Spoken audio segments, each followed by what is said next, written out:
দেশনায়ক তারেক রহমানের নির্দেশে বাংলাদেশ জাতীয়তাবাদী ছাত্রদল দাউদকান্দি উপজেলা শাখার পক্ষ থেকে আজ মোহাম্মদপুর ইউনিয়নের মালাখালা গ্রামে এক কৃষক ভাইয়ের একখানি জমির ধান আমরা আমাদের মোহাম্মদপুর ইউনিয়ন ছাত্রদলের নেতৃবৃন্দ হাসান এবং সাইফুল মনা সহ অন্যান্যদের সহযোগিতায় উপজেলা ছাত্রদলের সেক্রেটারি যুব সম্পাদক অন্যান্য সবার সহযোগিতায় হাসানপুর কলেজ ছাত্রদলের সভাপতি মহাসিন তালুকদার সহ সহযোগিতায় আজ আমরা তাদের এই ধান কেটে দেওয়া পর্যন্ত এবং মারাই পর্যন্ত থেকে তাদেরকে চেষ্টা করছি আমাদের পক্ষ থেকে যতখানি সম্ভব কৃষকের পাশে দাঁড়ানো দরকার। আরেকটি উল্লেখযোগ্য কথা হলো ইতিপূর্বে আমাদের মোহাম্মদপুর ইউনিয়ন ছাত্রদল এবং অন্যান্য ছাত্রদল ইতিপূর্বে আরো কয়েকজন কৃষকের জমিতে হাসানপুর কলেজ শাখা ছাত্রদল এবং সুন্দরপুর ইউনিয়ন ছাত্রদলের পক্ষ থেকেও ইতিপূর্বে আমাদের ছাত্রনেতারা কৃষকের পাশে যথাসাধ্য চেষ্টা করেছিল তাদের এই ফসল কেটে বাসায় পৌঁছে দেওয়ার ব্যবস্থা করে। যেহেতু এবার বহিরাগত লোকজন এসে ধান কাটে দেওয়ার সুযোগ থাকছে না এই লকডাউন বা মহামারীর কারণে, সেহেতু আমি মনে করি সবারই উচিত যার যার অবস্থান থেকে তাদের এলাকায় যদি এরকম কেউ থেকে থাকেন তাদের পাশে যেন সহযোগিতার হাত বাড়ায় দেন। আমাদের প্রিয় নেতা জননেতা ডক্টর খন্দকার মোশাররফ হোসেন স্যার এবং তারুণ্যের অহংকার মারুফ ভাইয়ের নির্দেশনে আজকের আমরা এই কর্মসূচি অব্যাহত রাখছি। ইনশাআল্লাহ দোয়া করবেন যেন আগামী দিনগুলোতে আমরা এইভাবে আমাদের যে কৃষক ভাই তাদের পাশে দাঁড়াতে পারি। ধন্যবাদ।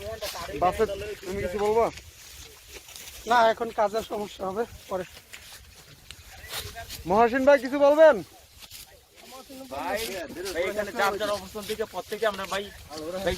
কৃষকরা হেল্প করা উচিত, তাই আমরা করতেছি। সাইফুল ভাই কিছু বলবেন? হ্যাঁ ভাই, ধন্যবাদ। মাইনুদ্দিন ভাই কিছু বলবেন? হাসান ভাই আপনি কিছু বলেন? আচ্ছা ঠিক আছে, আমাদের হাসান ভাই হচ্ছে কাজের মানুষ, কাজ ছাড়া কোনো কথা বলবে না। ইনশাল্লাহ আমাদের কাজ চলবে অবিরাম।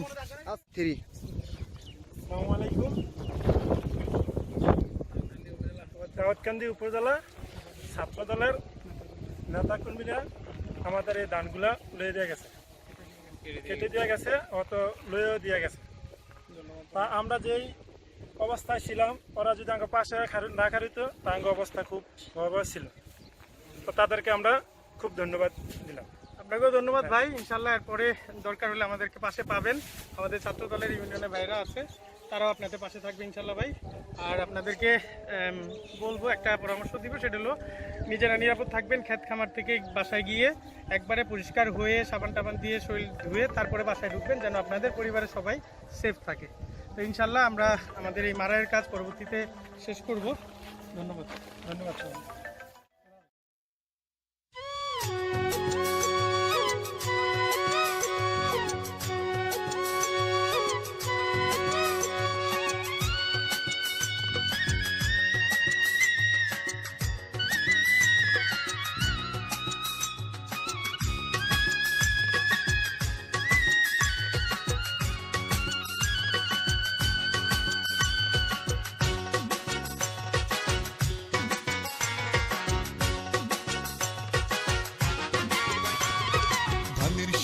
হাসবে এসে পাকলে পরে ধান, অনুভূতি বলে আসছে শহীদ জিয়াউর রহমান।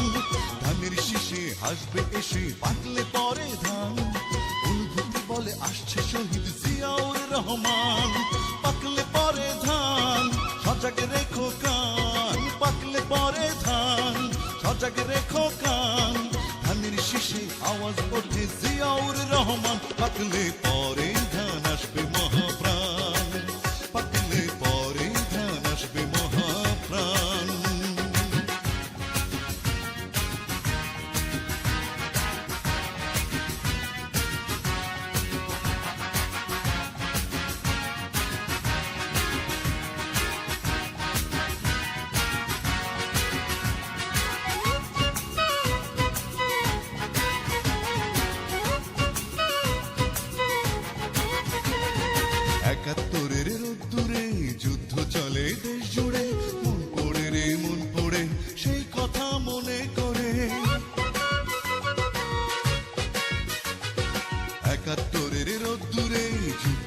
চলে দেশ জুড়ে মন পড়ে রে মন পড়ে সেই কথা মনে করে বীর নির্ভীক তুমি সৈনিক সেখানে বিরাজমান পাকলে পরে ধান সজাগে রেখো প্রাণ পাকলে পরে ধান সজাগে রেখো প্রাণ ধানের শিশির আওয়াজ তোলেন জিয়াউর রহমান পাকলে পরে ধান আসবে মহাপ্রাণ পাকলে পরে ধান আসবে মহাপ্রাণ